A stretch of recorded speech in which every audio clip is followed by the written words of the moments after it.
इस ज्योतिर्लिंग की स्थापना मर्यादा पुरुषोत्तम भगवान श्री रामचंद्र जी ने की थी। स्कंद पुराण में इसकी महिमा विस्तार से वर्णित है। इसके विषय में यह कथा कही जाती है, जब भगवान श्री रामचंद्र जी लंका पर चढ़ाई करने के लिए जा रहे थे, तब इसी स्थान पर उन्होंने समुद्र की बालू से शिवलिंग बनाकर उसका पूजन किया था। ऐसा भी कहा जाता है कि इस स्थान पर ठहरकर भगवान राम जल पी रहे थे कि आकाशवाणी हुई कि मेरी पूजा किए बिना ही जल पीते हो। इस वाणी को सुनकर भगवान श्री राम ने बालू से शिवलिंग बनाकर उसकी पूजा की तथा भगवान शिव से रावण पर विजय प्राप्त करने का वर मांगा। उन्होंने प्रसन्नता के साथ यह वर भगवान श्री राम को दे दिया। भगवान शिव ने लोक कल्याणार्थ ज्योतिर्लिंग के रूप में वहां निवास करने की सबकी प्रार्थना भी स्वीकार कर ली। तभी से यह ज्योतिर्लिंग यहाँ विराजमान है। इस ज्योतिर्लिंग के विषय में एक दूसरी कथा इस प्रकार कही जाती है। जब भगवान श्री राम रावण का वध करके लौट रहे थे, तब उन्होंने अपना पहला पड़ाव समुद्र के उस पार गंधमादन पर्वत पर डाला था। वहां बहुत से ऋषि और मुनिगण भगवान श्री राम दर्शन के लिए उनके पास आए। उन सभी का आदर सत्कार करते हुए भगवान राम ने उनसे कहा कि पुल्यस्य के वंशज रावण का वध करने के कारण मुझ पर ब्रह्म हत्या का पाप लग गया है। आप लोग मुझे इससे निवृत्ति का कोई उपाय बताइए। यह बात सुनकर वहां उपस्थित सारे ऋषियों मुनियों ने एक स्वर से कहा कि आप यहाँ शिवलिंग की स्थापना कीजिए।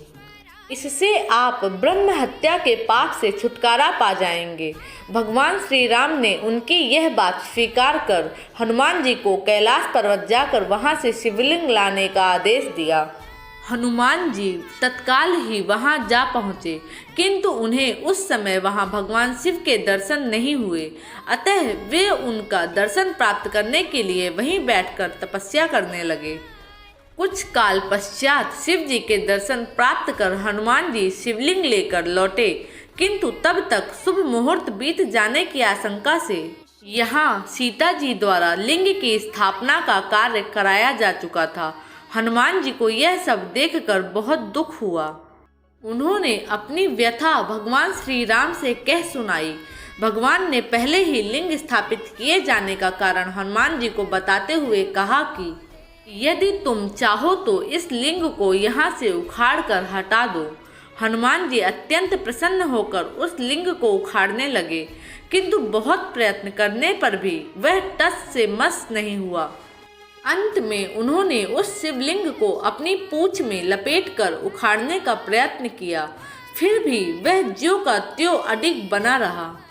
उल्टे हनुमान जी ही धक्का खाकर एक कोस दूर मूर्छित होकर जा गिरे। उनके शरीर से रक्त बहने लगा। यह देखकर सभी लोग अत्यंत व्याकुल हो उठे। माता सीता जी पुत्र से भी प्यारे अपने हनुमान के शरीर पर हाथ फेरती हुई विलाप करने लगे। मूर्छा दूर होने पर हनुमान जी ने भगवान श्री राम को परम ब्रह्मा के रूप में सामने देखा। भगवान ने उन्हें शंकर जी की महिमा बताकर उनका प्रबोध किया। हनुमान जी द्वारा लाए गए लिंग की स्थापना भी वहीं पास में करा दी। यदि आपको हमारे वीडियोस पसंद आते हैं तो प्लीज़ लाइक, सब्सक्राइब और शेयर करना ना भूलें।